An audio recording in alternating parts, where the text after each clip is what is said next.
কাজে মনে রাখতে হবে স্বৈরাচারের পতন হলেই স্বৈরাচারী মনোভাব শেষ হয়ে যায় না। এবং অ্যাটর্নি জেনারেল খুব আফসোস করছিলেন এই বিচারটা আপনারা নষ্ট করে দিলেন, অর্থাৎ তৎকালীন যাদের সাক্ষী দেওয়ার কথা ছিল তারা সঠিক সাক্ষী দেয় নাই। কেন দেয় নাই? ইতিহাসবিদরা অথবা ইনকোয়ারি করলে হয়তো খুঁজে পাওয়া যাবে যেটার মধ্যে কার কোন স্বার্থ জড়িত ছিল।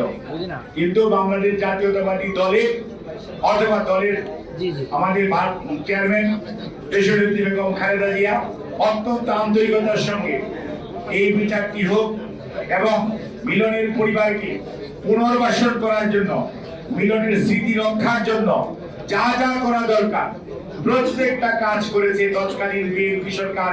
দেশনেত্রী বেগম খালেদা জিয়া যখন প্রধানমন্ত্রী তখন আজকে যে মিলন অডিটোরিয়াম বলেন, আজকে যে মিলনের গ্রেভিয়ার্ডে যেখানে যতটুকু সৌন্দর্য বর্ধন বলেন, আজকে যে সমাধিস্থল যেটা টিএসসির মোড় সেটা বলেন, সেখানে যা কিছু করেছে প্রত্যেকটাই দেশনেত্রী বেগম খালেদা জিয়া।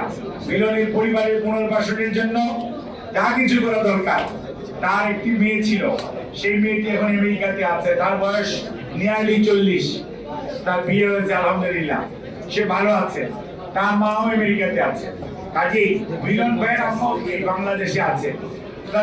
মিলনের জন্য যা কিছু দরকার ছিল করার প্রত্যেকটি কাজ করেছে তৎকালীন গণতন্ত্রের নেত্রী দেশনেত্রী বেগম খালেদা জিয়া এবং বিএনপি সরকার। কাজে আমরা যদি বলতে চাই যে আজকে স্বৈরাচারের পতন, এক স্বৈরাচার তো পতিত হয়ে সারেন্ডার করেছিল, আরেক স্বৈরাচার তো লক্ষণ সেনের মতো পালিয়ে গেল। এখন স্বৈরাচারের দূষণরা যে আছে তার কিন্তু গত 3 মাস যাবত প্রতিদিন একটা করে ইস্যু তারা বানাচ্ছে, মাঠে ছেড়ে দিচ্ছে।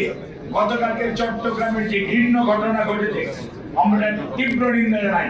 কাজে মনে রাখতে হবে স্বৈরাচারের পতন হলেই স্বৈরাচারী মনোভাব শেষ হয়ে যায় না। স্বৈরাচারের একজন পালিয়েছে, স্বৈরাচারের দূষণরা এখানে আছে।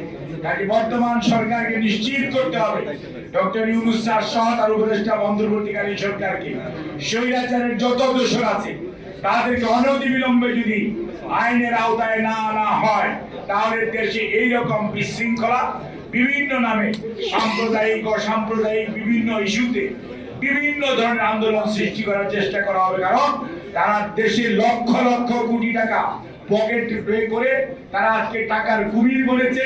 আইনি বেআইনি অস্ত্র তাদের কাছে সবচেয়ে বেশি আছে, 15.5 বছরে জোগাড় করেছে।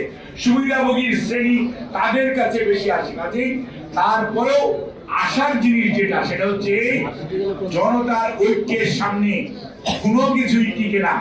এত মোটা গরু মোটা তাজাকরণ প্রকল্পের মতো এত বাহিনী মোটা তাজাকরণ প্রকল্প করা হয়েছিল, এত দলীয় নেতা কর্মীকে মোটা তাজাকরণ করা হয়েছে, কিন্তু 36শে জুলাই বা 5ই আগস্ট কোনো কাজে আসে নাই জনগণের সামনে।